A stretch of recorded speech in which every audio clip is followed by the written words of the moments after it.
Hey, what's up, everybody? My name is Leah Flugence. I'm 28 years old and I'm from Broussard, Louisiana.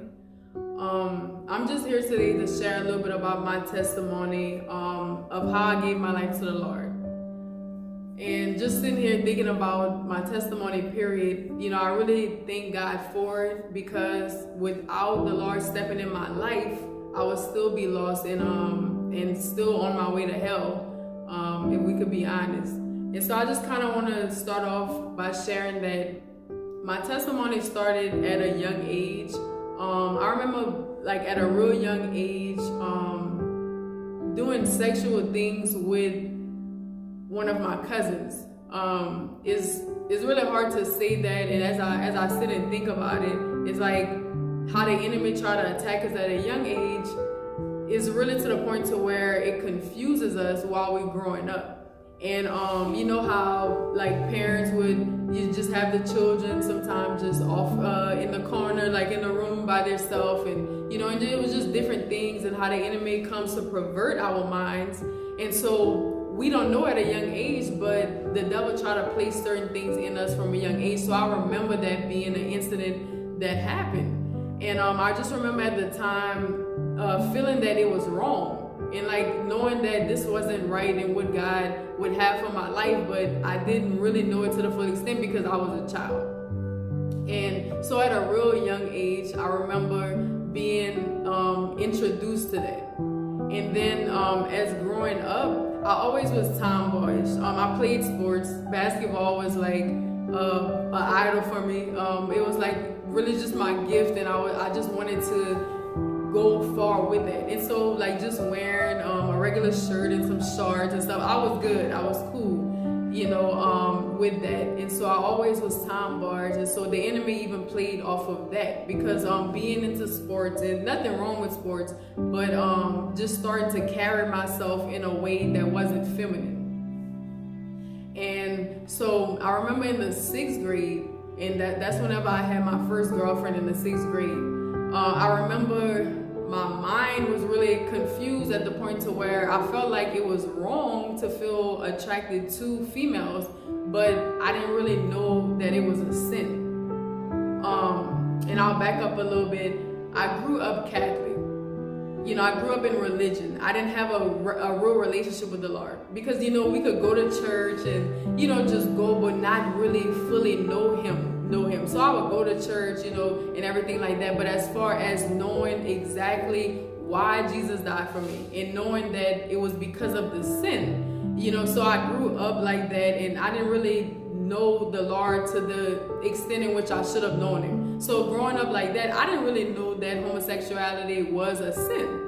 I just kind of always felt that it was wrong. But going from that, as I'm older now, I see that God had always placed in us right and wrong. We even though we won't acknowledge it, we know right and wrong to a certain extent while growing up. So I grew up in religion. So in the 6th grade, whenever the situation happened with me and the girl, I didn't really know that it was a sin. Nobody was really coming and hey, you could go to hell for it.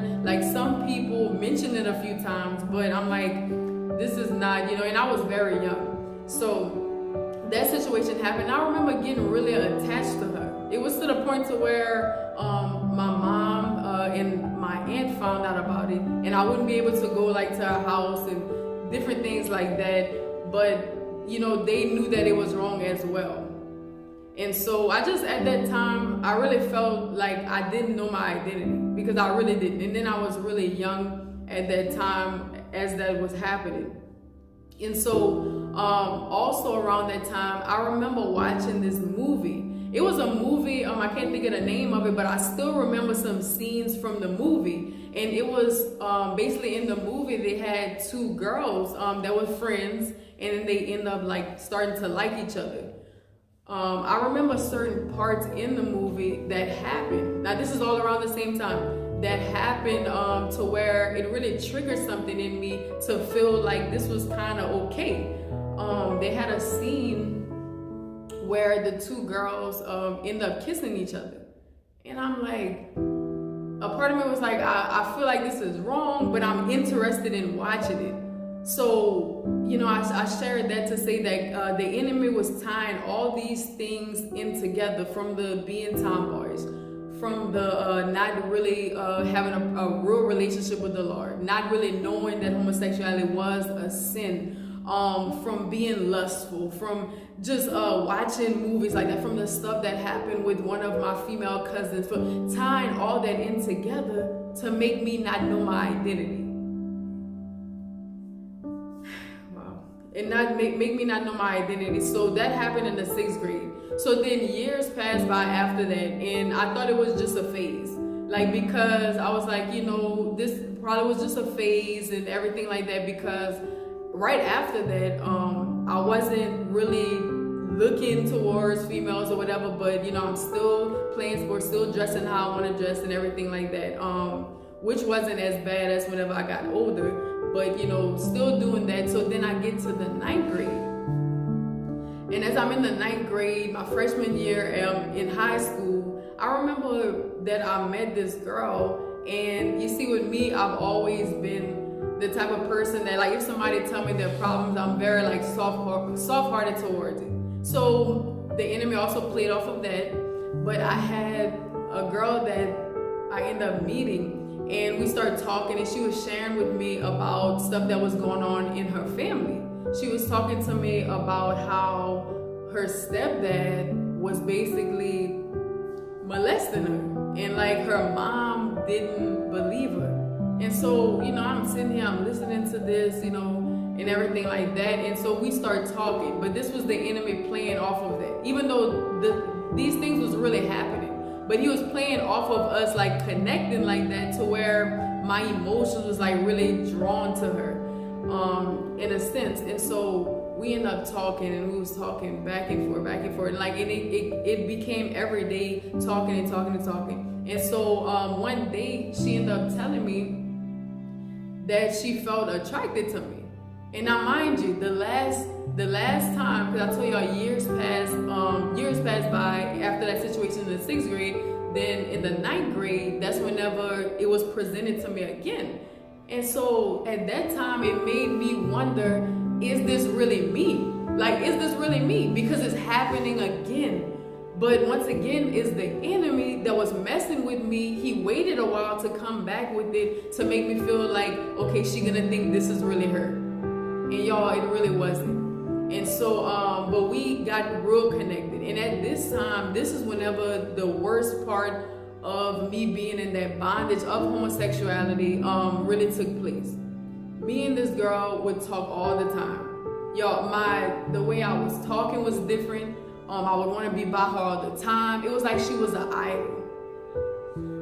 My God, it was like she was an idol. And so we was always together. We was always, but we would get into arguments and, and fights and different things. And it was just a bunch of confusion. And we know that confusion is not of God. And so once we connected, like when we just kept being together, and I was like, well, I feel the same way about you. And I told her this at the time, a little bit after she told me that. So y'all, we was in this relationship for over 2 years on and off. And at this time, this is whenever the way I started to dress really started to change. I didn't even want to consider myself as being a female. I felt like I looked cute. I felt like I was handsome. Like I felt like all the ways that in which guys are supposed to feel, that's how I felt. And I was lost. My identity was just, I didn't know what it was. I didn't know what it was. And so at that time, that's whenever the sag and then the wearing boys' clothes and the things I would do with my hair and the fighting and cursing and going to the clubs and just all of that was happening around that time of being in the relationship with her. And y'all remember plenty of times just crying, and I'm like not knowing why exactly like all this stuff is going on, but I'm like, I feel like I love her. But I didn't know that I was actually in lust, not in love. Because love is from God. And God has to show me that. The Bible says God is love. And in God is purity, is holiness, and it's no sin that dwells in love. And so at the time I just was lost. So this situation happened, and this was where everything with her, while I was in the 11th grade at the time, I was a junior at the time. We was at school, and something had happened. You see, the enemy would also make me feel like jealousy, and I'm like, where is this coming? And just different things like that. And so this situation happened where we got into this argument. And as we into this argument and everything like that, we're saying things back and forth. And while we're in the restroom, like, we start to like push on each other, and different things like that. And so then the principal and everybody ended up coming. And this is around the time where, now mind you, I want to say this, with basketball was something I was trying to make it professional with. And so I was, playing on the team and everything like that. But with this situation, when it happened, I actually got kicked off the basketball team. And that really hurt me, because once again, it was an idol. Everything I was doing was basketball. And so at that moment, that happened, and I was like, man, this is not right. Like, we're getting into all kind of things, which we shouldn't be doing that anyway, and there's a bunch of confusion. So I'm like, this is not of God. But so then we stopped talking. So after that situation happened with her, that's when everything just really got chaotic. The way I dressed just really got bad. Like I said, y'all, just wearing stuff that I shouldn't be wearing, smoking. I even found myself, and that's one thing I would always say, I'm never gonna do that. That's one thing I never do. But I found myself in the clubs. I would go downtown to the clubs, even gay clubs and everything, and just my identity, like I couldn't find it, and I was just lost. And at that time, I was just wilding out, just doing whatever I wanted to do at that moment. Thank you, Lord. At that moment, like just doing everything I wanted to do. I was very prideful, because I felt like at that time I could have been with anybody I wanted to be with. So I was like, you know what, I'm gonna do this. I'm gonna drink and smoke and cut. I'm gonna do all of this stuff and just living contrary to what the word of God was. So after that happened, it's my senior year, and I'm still trying to go forward basketball. So I ended up having a trainer I was working out with, and he ended up telling me about a school in Victoria, Texas.